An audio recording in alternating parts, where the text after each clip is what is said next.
I had been, while I was working in Queensland as an engineer, I was asked to speak at the Maths Association of Queensland, a very august institution that used to hang out at the TNMoC Computer Centre, about computers and education.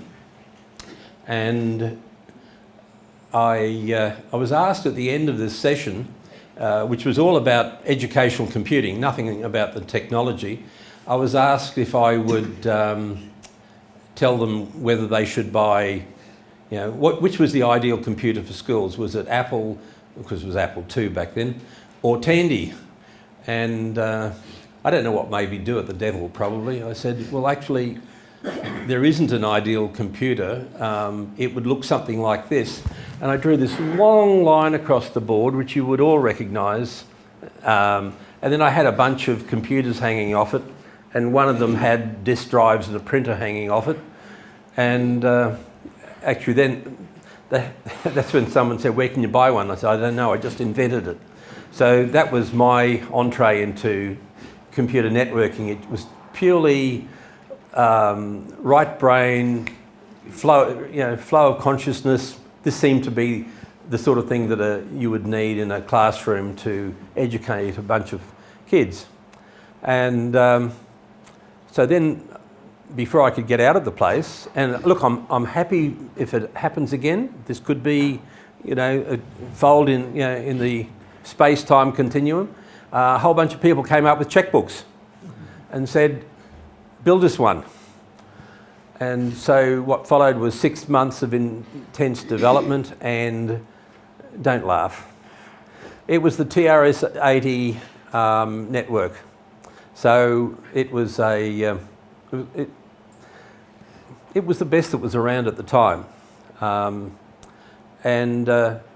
So I built about, I can't remember the exact number, 6, 8, 10, 12, something of that order, and sold these networks, and they would buy 16 trash 80s and then an extra one with disk drives and printer hanging off it.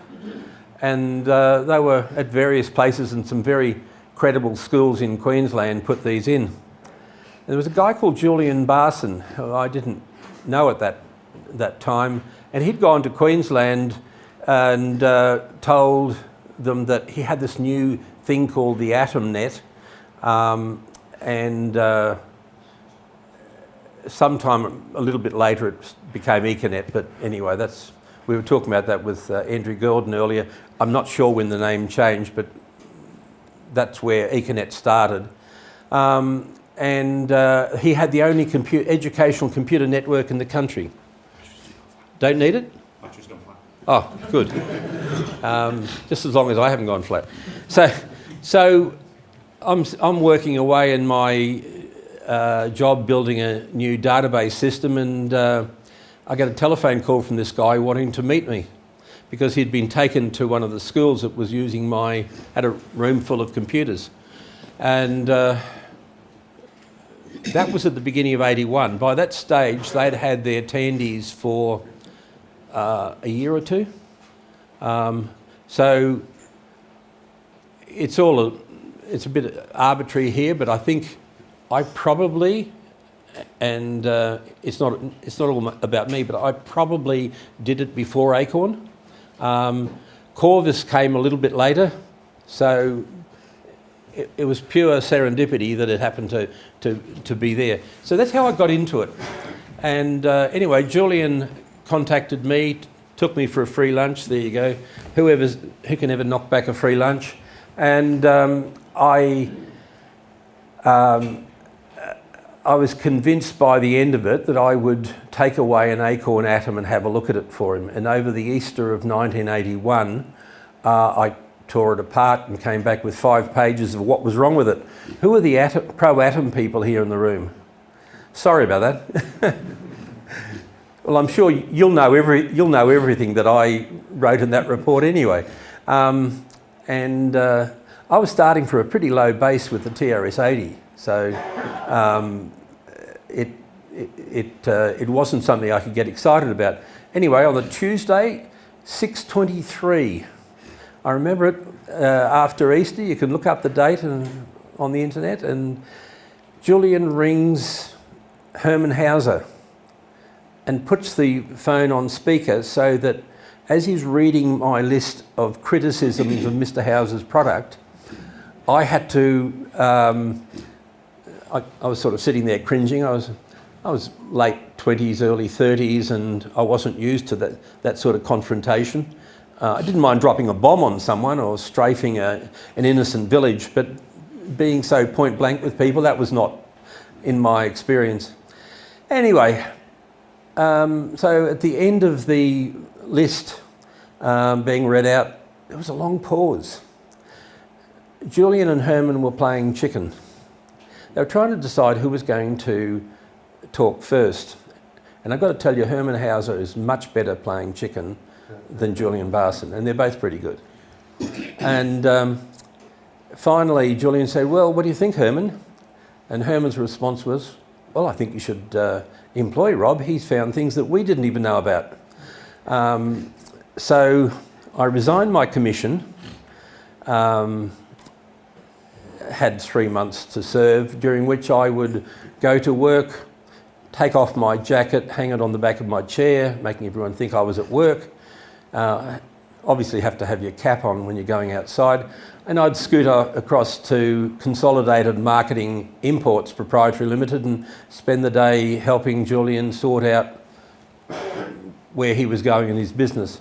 I convinced him to stop selling atoms, to promise everyone who had an atom that he would give them, for no extra cost, a replacement BBC Micro when it came. Oh, at that point, Herman was talking about a proton, still talking about a proton. The name hadn't happened. And so that was really where it all kicked off. By the time shortly after I started, I decided I needed a couple of staff, and I recruited 2 guys. One of them was Brian Coburn. A number of you would probably know him as Bruce, and we'll be talking about him in a moment. That was where it happened. In the first, the day I left the Air Force, which was November the 10th or 11th, 1981, I drove out the front gate of the RAF base at Laverton, drove around the back of the base, and there was Westbourne Grammar School. And I sold my first 25 station BBC Micro with Econet system, with a System 4 file server to a school, and we hadn't even seen a machine at that point. I mean, how's that for selling? Talk about future wear. Pardon me. Whoop. I hope this microphone's waterproof. In the following 12 months, I sold about well over 1,000. I'm not sure what the number was, but I know it was well over 1,000. It was really easy. We had St Joseph's at Hunters Hill in Sydney.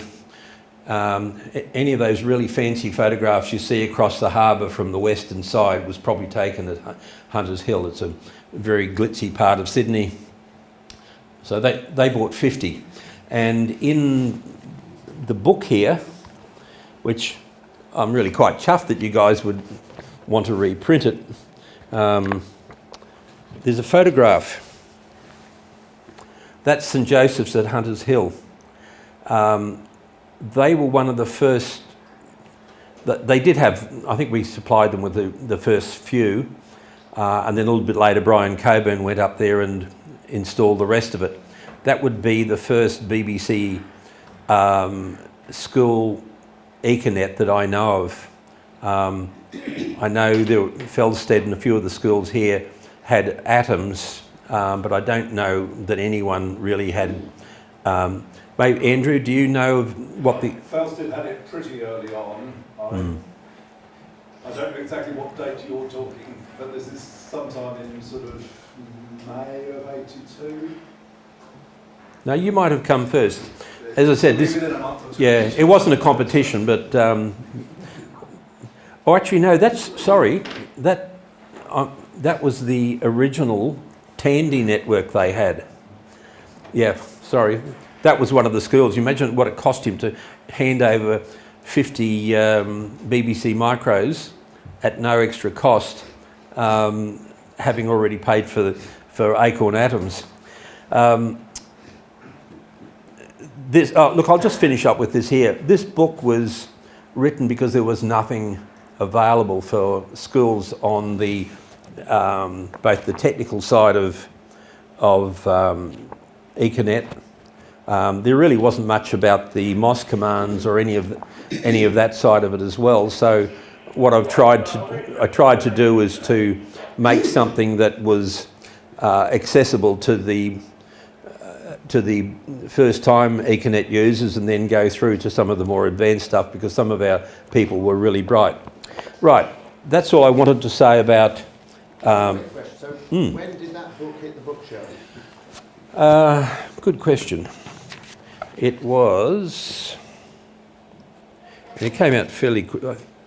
80. Well, it says copyright 84, so I'd say it came out in early 84. Joe Dunn was a huge help in getting that written. Joe had come to Australia, and he and I flew back to the UK together. Had a very pleasant time. I got to go up in the bubble because Julian wouldn't want to admit that he'd send me cattle class in front of Acorn, so I got an upgrade for I think probably the first time I'd ever flown business class. And yeah, so as far as the book is concerned, I pay some acknowledgements in there. Joe Dunn and John Cole were really helpful. I actually helped John debug the user guide. I'm quite happy for him to get full credit for it. I did a lot of work on that too, and that, in fact, John and Joe were the inspiration they pushed me to get this, because they didn't see Acorn being in a position to produce an NFS guide anytime soon. Let me talk about Acorn people for a moment, and how, from my perspective, how Econet started. You probably all know bits of this. I'm currently, because of it, on the 7th of January this year. You see, I'm big on remembering key dates. I got an email from Chris. Thanks, Chris. Asking me if I was interested in doing a Zoom talk for this presentation. I said, bugger it, I've been looking for an excuse to come to the UK. I'll come. I had not anticipated about 1,600 kilometres of rail travel, and 10 stops at airports, and 2 lost bags. It's been a memorable trip. So I said, yeah, I'd love to come over. And Herman and I had been talking last year about doing a biography on him, and he wasn't keen on the idea. It took him a long time to decide he wasn't keen, but he did leave me with the thought that he would like to see a biography done on Acorn. And I'm currently also writing, if I told this to any other group, they'd probably look at me dazed, but the title of the book is Digital Storage Oscilloscopes, Logic State Analyzers and Arbitrary Waveform Generators. That's the title. So I was about 2/3 of the way through that, and after Chris's call, I thought about it for a bit, and I thought, you know, if I'm ever going to do a biography, or if anyone's going to do it, now would be the time. Most of us are of that, except maybe for Lawrence and Andrew, and perhaps Chris Turner. The rest of us are all losing our marbles anyway, so probably this is the time. So I've been working on that 18 hours a day since the beginning of January, and I will have, I would hope by the end of the year, a biography that will really tell the story. You know, the history is always goes to the victors. You know, if anything you read about Acorn in the popular press, it was all Herman Chris, occasionally Andy Hopper, and definitely those two geniuses, Sophie Wilson, or Roger if you prefer, and Steve Ferber. Sophie told me very emphatically last week that she is no genius. And I had lunch with Steve yesterday and he basically said the same thing. We were lucky, we were in the right place at the right time, we had the opportunity, we did it. And now they're fellows of the Royal Society. And so there's hope for all of us. Well, maybe not me, I'm too old for it now, but yeah, you've got to be lucky. There's a lot of serendipity in all this. So, how did the Econet come about from all of these people? I've scratched out some names. I've run through it with Andrew, who happens to also be on the list. I've had extensive discussions with Lawrence, Chris Turner and a number of the other people on here. I've organised them. First of all, there are the inspirational sources for it. Herman is an interesting character. He's had... is anyone who doesn't know who Herman Hauser is? Not in this group, of course not.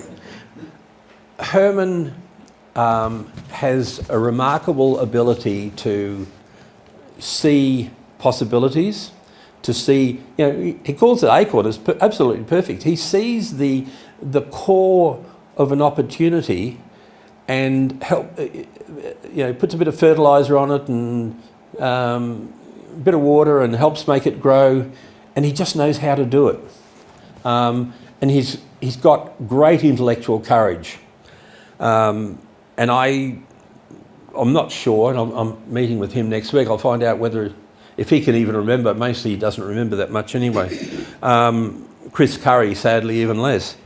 But I suspect it was probably Herman looking over at what Andy Hopper was doing on the Cambridge ring and said, that could be useful for computers.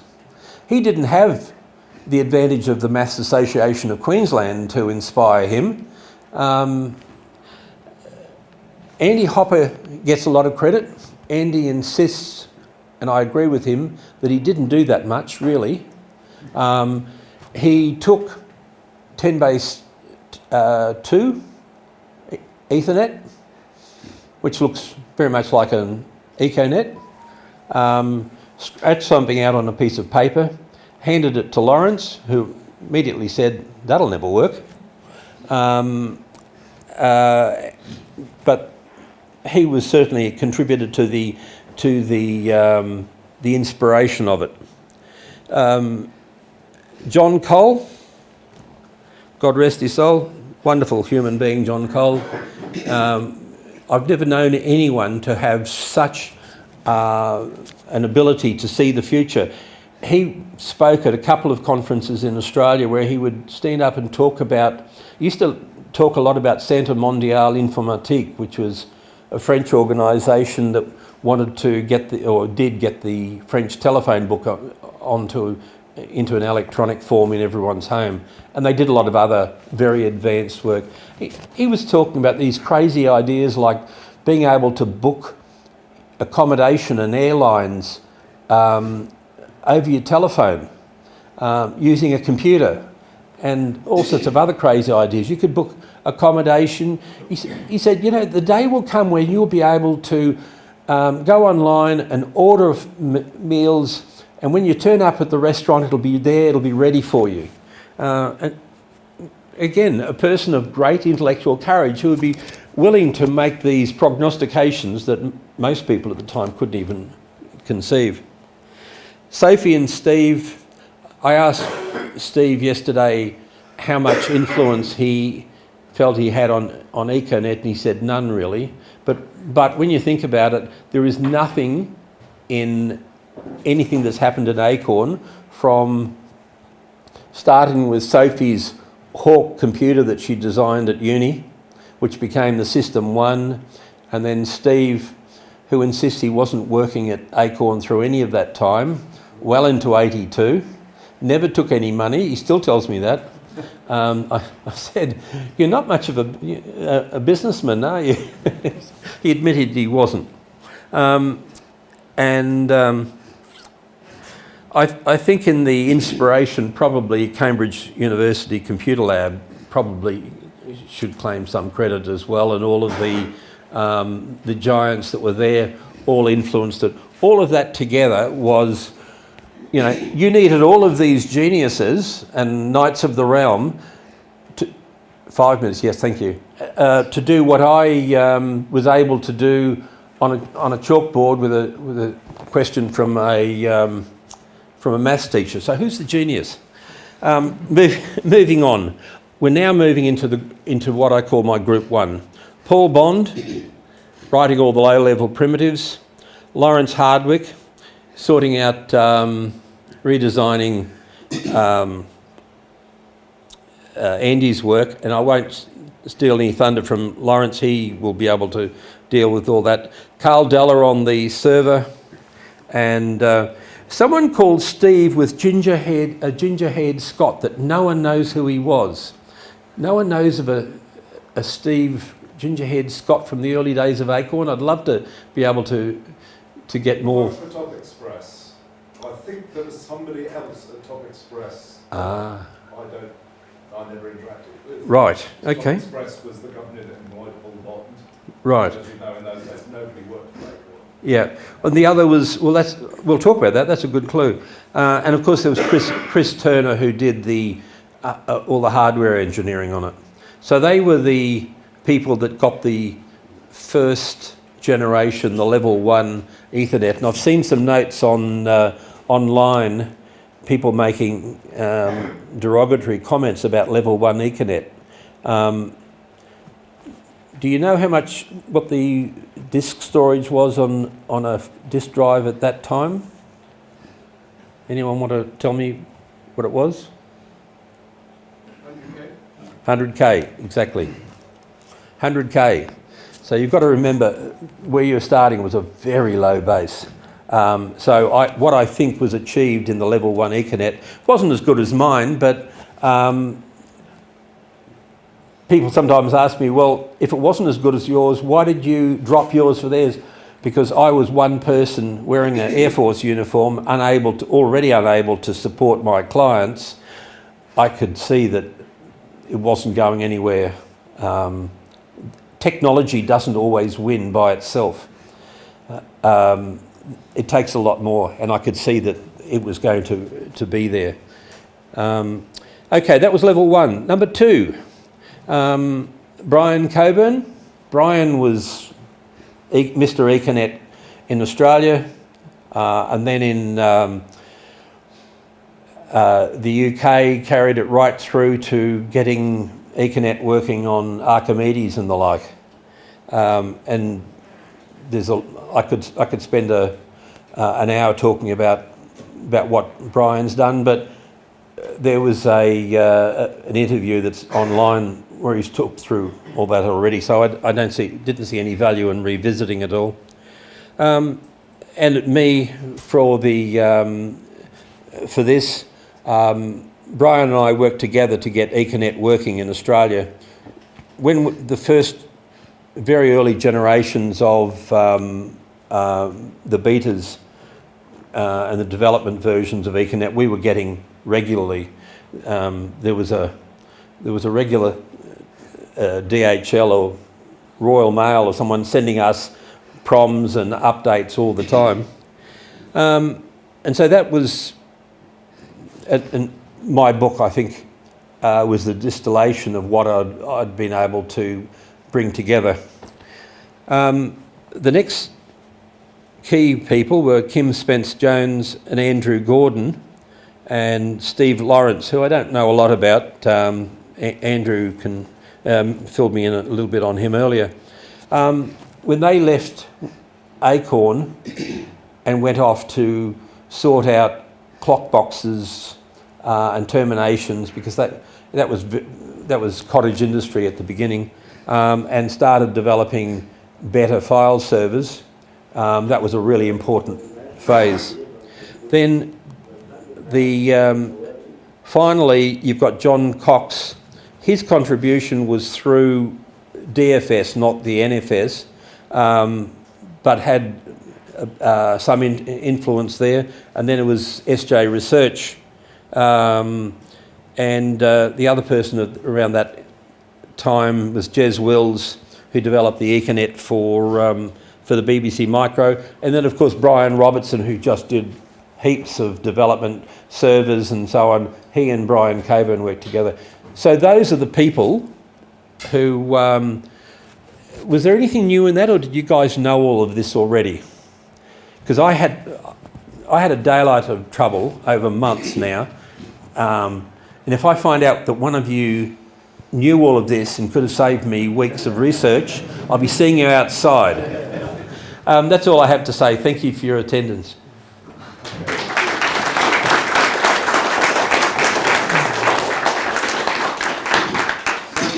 Now we open the floor for any questions. Do we want to start with a question? If you want to ask me technical questions, you'll have to come back next week. Right. Well, I'll start with two questions. First of all, in Micromen, it implies that Herman Hauser was lousy at making tea. Lawrence? I don't drink much tea. I survived on Coke at 4 A market.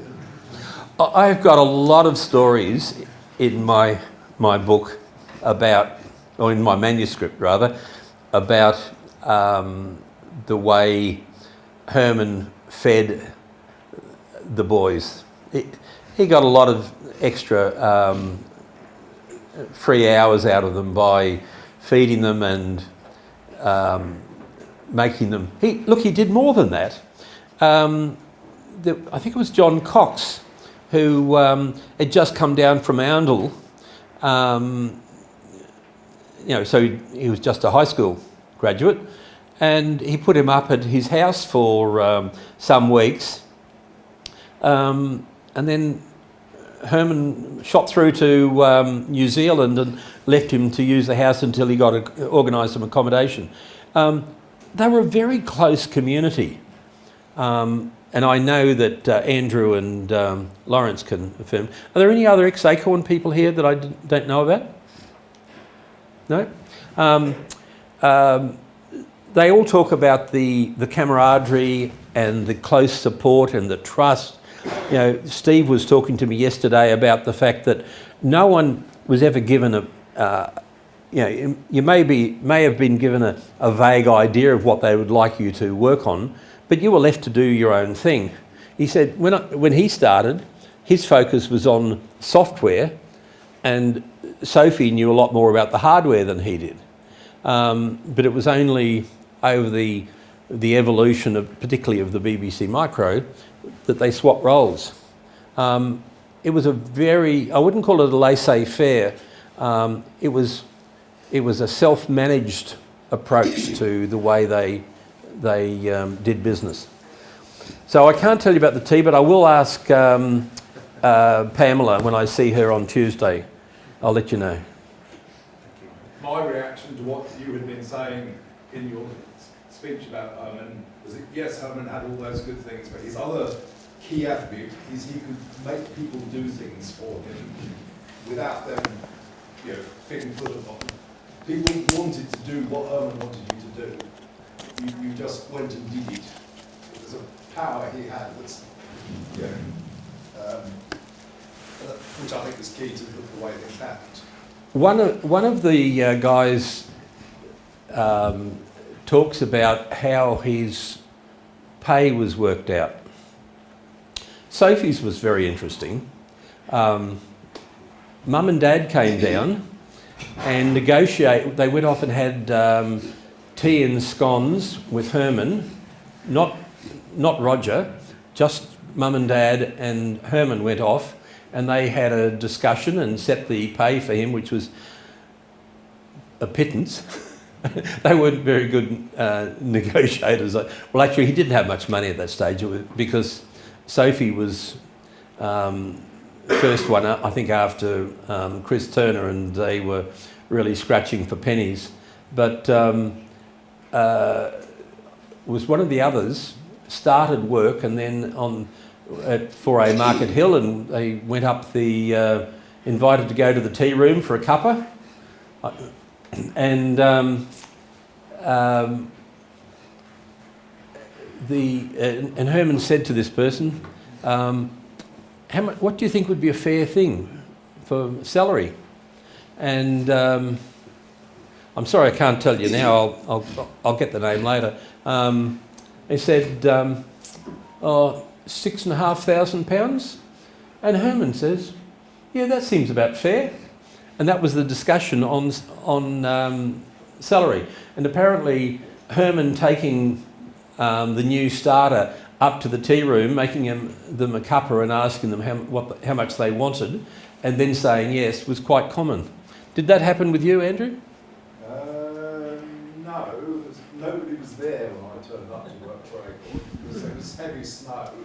Oh, you were a contractor anyway. You weren't an employee. Well, depends which occasion you're talking about. I first did stuff for Acorn without being paid for it whilst I was a student. So, high school student in your words. So when I actually started working for Acorn, I just left school. Yeah. It was December, and as I say, it was a heavy snowstorm, and I'd driven up from London because, I'm not going to miss my first day at my first job. Oh, that's right. You ended up at finding John Cole. Yeah, I got to Acorn and nobody there. It was heavy snow and people couldn't be bothered to come in. I know, that was later because you were at Cherry Hinton. Yeah, so that was when the Cherry Hinton office had just opened. Yeah. What about you, Lawrence? Did you have the tea room experience with Herman? Yeah, pretty much, yes. Not over tea. Not over tea, but yes. I mean, Herman sort of said, "What do you think's fair?" And I'd already done the milk round on doing a number of other things, looking at telephone exchange work on System X and things like that. So I got a fair idea of what the going rate was around that time. Yeah. Okay, well that answers the question. I have no idea whether he makes good tea or not. Any other questions? With the early days of Econet, what was the hardware provided one? With the early days of Econet, what was the hardware provided once it was separated from the inbuilt termination and clocks? Was it immediately the level 1 terminators and clocks used, or were there like more prototype units you were using? Okay. The first computer that came to Australia, so I have to obviously speak from the Australian perspective. I said to Herman, I really need this computer because we were going to a tender in Western Australia and it had to be a disk-based machine. I was there in about early December of '81, and he said, well, we don't have cases and power supplies yet, but you're welcome to have a board. Go down and see the boys and get one. So I went down to where, this was at Cherry Hinton. I think it was Cherry Hinton anyway. Glenn Phillips was one of the techies, and he was assembling the first 10. And he said, oh, well, you're going to have to wait. I was catching a plane the next day. He said, you'll have to wait. I've got 10 of these to put together and then test. And I said, can I help you? He was a bit concerned about letting me loose with a soldering iron, but I assured him that I had passed the NASA high reliability soldering course 3 times. I kept failing the other subject. And so I helped him. I assembled 5 or 6 of them. I think I was faster at soldering than he was. And I gave 0 to Chris, and it was subsequently stolen at a computer show in early '82. I gave 1 to Herman, and I took 2 for myself. Had to look after myself first, obviously. And that's the one that's now in the Melbourne Museum. And the case, in February, I think it was '82, I was having dinner at the Garden House in Cambridge with Chris Curry, when in walks Alan Boothroyd, very excited, the first case that had successfully come out of production at Manchester. And he's handed it over to Chris, and Chris hands it on to me and says, well, there you've got a case. Check with the boys, we might have some power supplies. So it was all like that, you know. The keyboard, I think I got the keyboard then too. This was a Model A, issue 1 board, made at Cleartone, I think. Got it back to Australia, had to convert the modulator from UHF to VHF television and get rid of a bunch of bugs in it. And if you look at any of the photographs of that first machine, you'll see there's capacitors, variable caps with fixed caps hanging off the side of them, trying to tweak a few of the values. There's a few jumper leads here and there to make it work. So we did a lot of the debugging because Christmas had arrived, and the Acorn people, I think, were pretty burnt out by the end of '81 and took a break that year. We were still fresh and we were eager to go, so we jumped into debugging it. We bought components from wherever we could get them around Melbourne, which is where our office was, and we got a 6854, I think I nicked out of the labs at Acorn on the way out the door, put it together, and of course we had the systems and the atoms, plenty of atoms that we were pulling back out of schools, so we had plenty to try it on. So Brian and I started debugging the first Econet EPROMs that I brought back. I was talking to Chris Turner about this the other day. The reason we were probably ahead of the UK in both shipping disk and network interfaces is because we were charging a lot more for the machine than you were, so we could afford to blow EPROMs.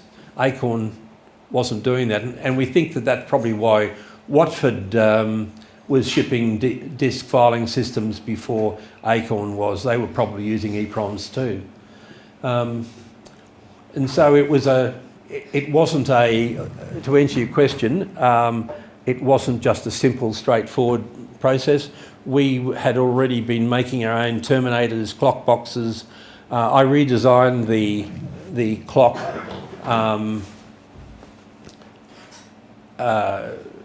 We had the clock generation from a dedicated box, and I did quite a bit of work on that, getting that. We changed the sort of cable. The cable that was being recommended at the time was inadequate, which is why the guys at SJ Research did very nicely when they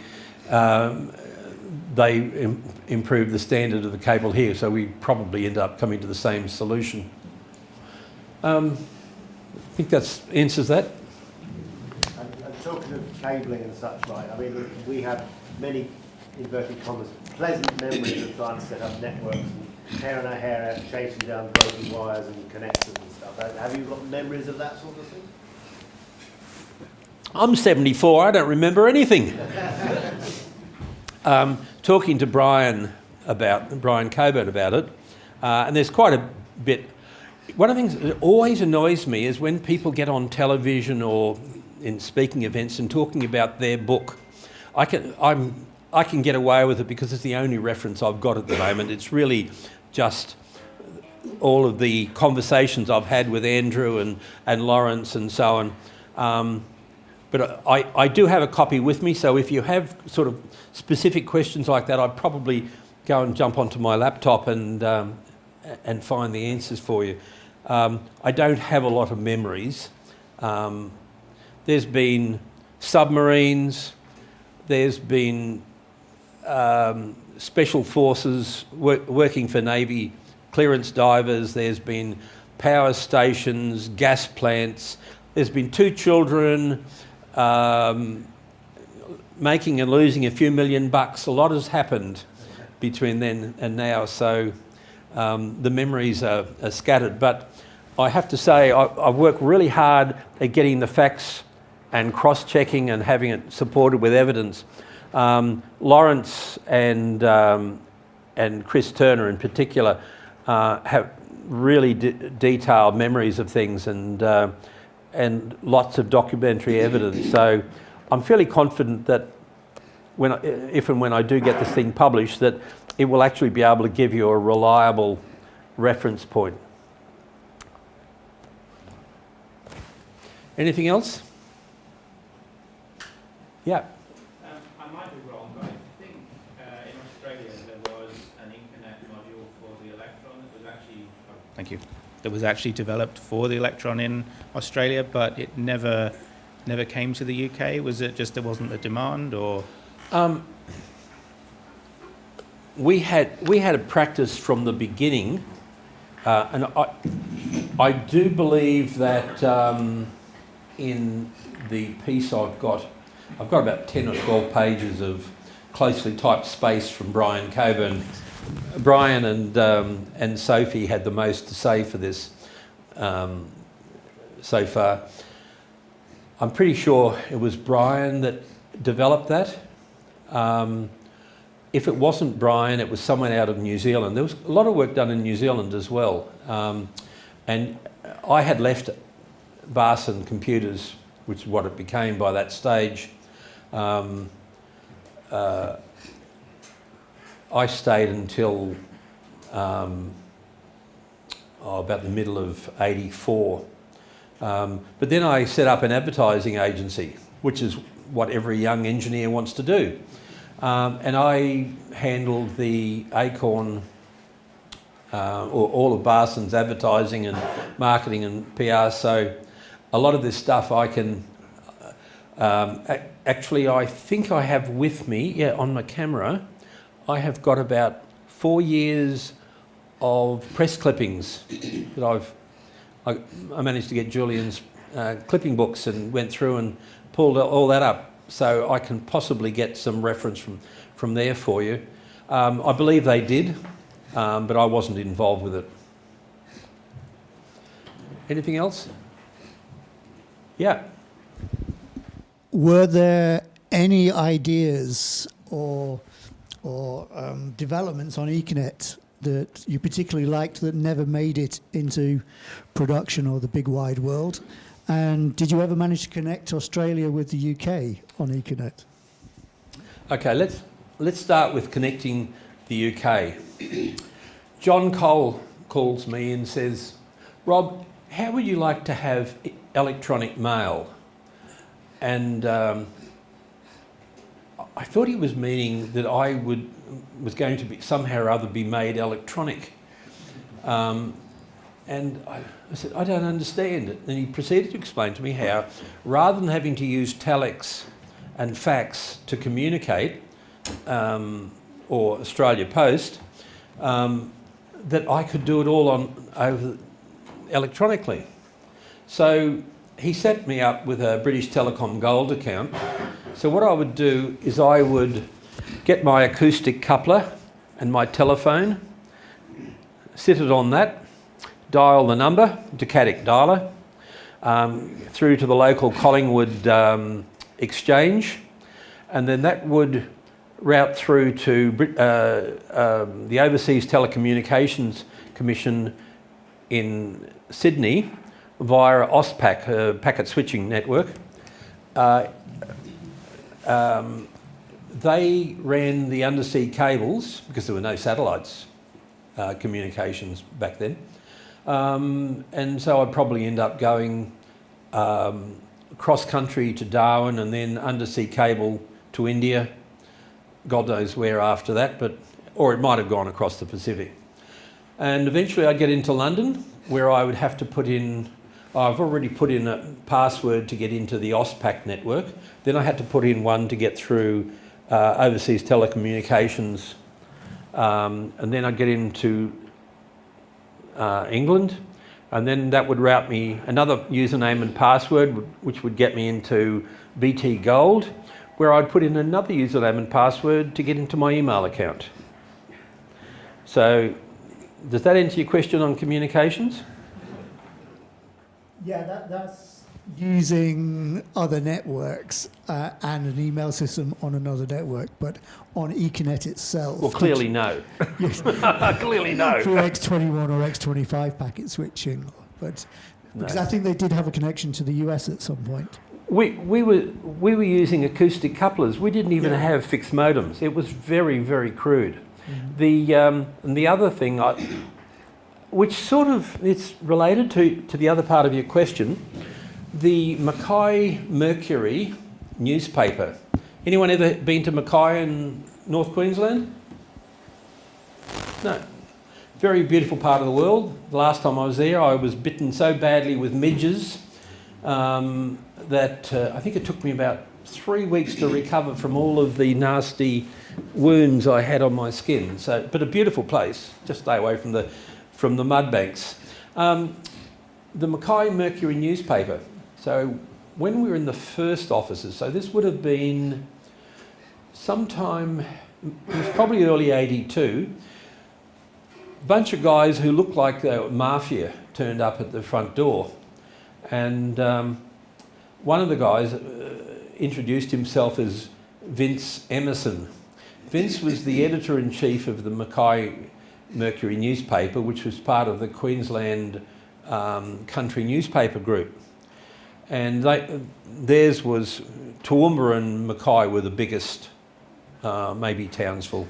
There was probably 10 newspapers in Queensland. Most of them probably only employed 3 or 4 people, perhaps.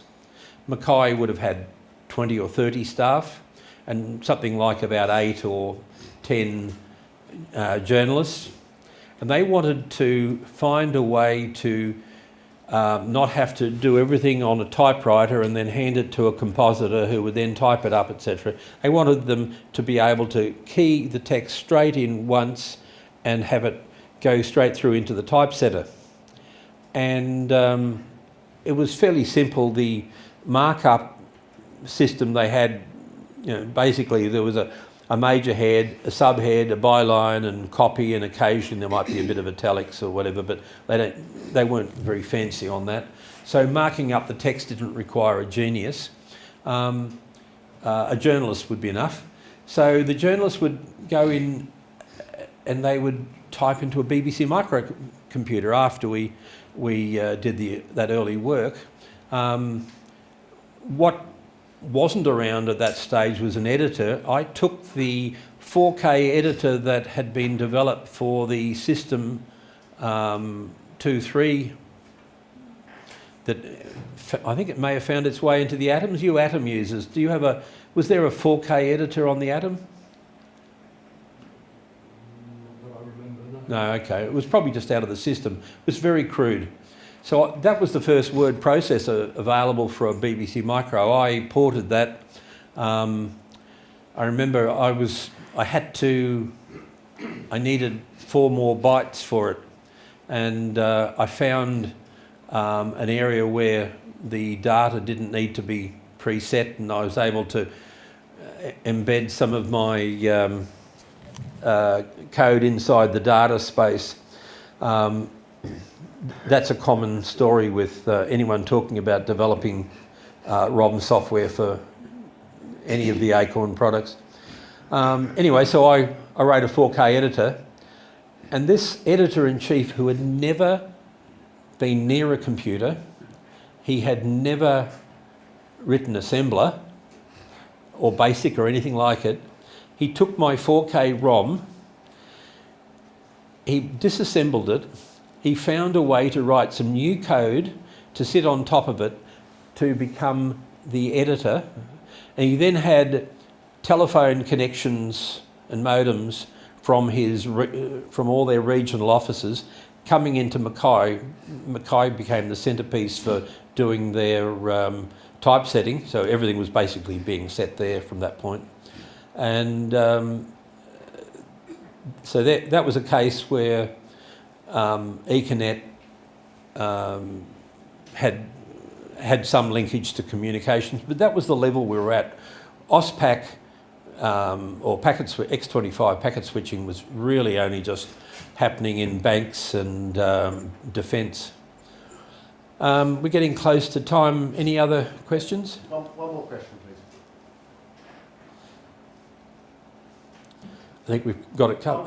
One last one then. Did you realise at the time, like in the early 80s, that you'd be standing in a museum recounting stories of this stuff? Or was it just something you were doing at the time and it's just a job? Or did you realise how the whole thing would blow up, I think is what I'm trying to say? Well, I asked a similar sort of question to Steve yesterday. No one ever anticipates where it's going to end up. I worked for Grace Hopper at a classified facility in Australia when she was a commander, when she was 10 years younger than I am now, where she was talking about developing a compiler, and I was 19, I think, at the time, and I reminded her that that she had also developed COBOL. Actually, I think I just said, well, what about COBOL? And she gave me a very stern look, and she said, if I'm remembered at all in history, it won't be for the things I did, it will be for the things I didn't do. And I understand this because I'm married, I have 2 children who remind me of what I didn't do all the time. She said, I didn't find the bug, I didn't develop COBOL, other people did those things, not me. So, and I was suitably chastened. So, does that answer the question? I think so, yes. As best I can. Right. It's been a real pleasure spending some time with you guys. Thank you. Well, yes, thank you very much for making the trip over.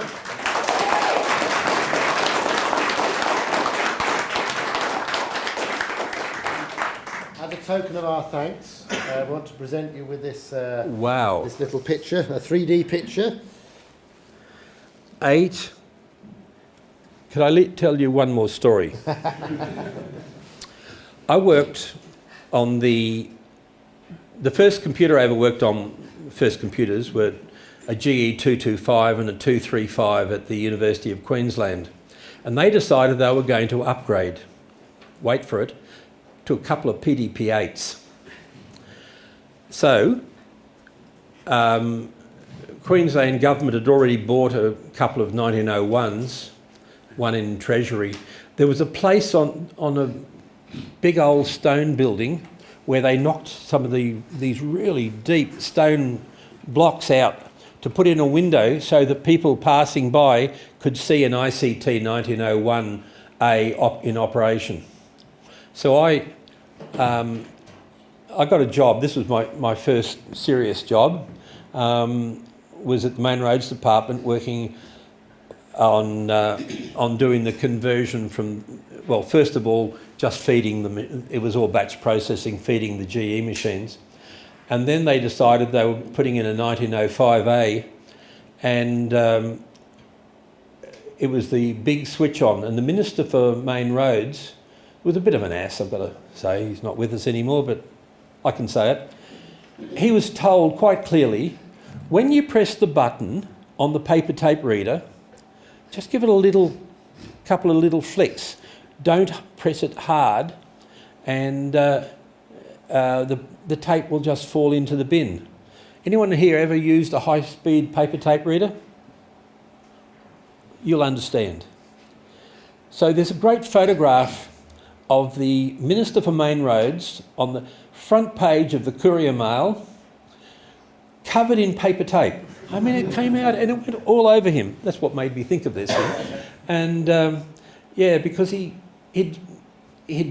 pushed whoever it was and told him to just tap the button. Oh, I know how to do these things. And so he held down the button and the tape came out, and he had about 200 feet of tape on it covering him before he regained his senses and let go of the button. Thank you. Hold it up Yes. Very kind of you all. Thank you.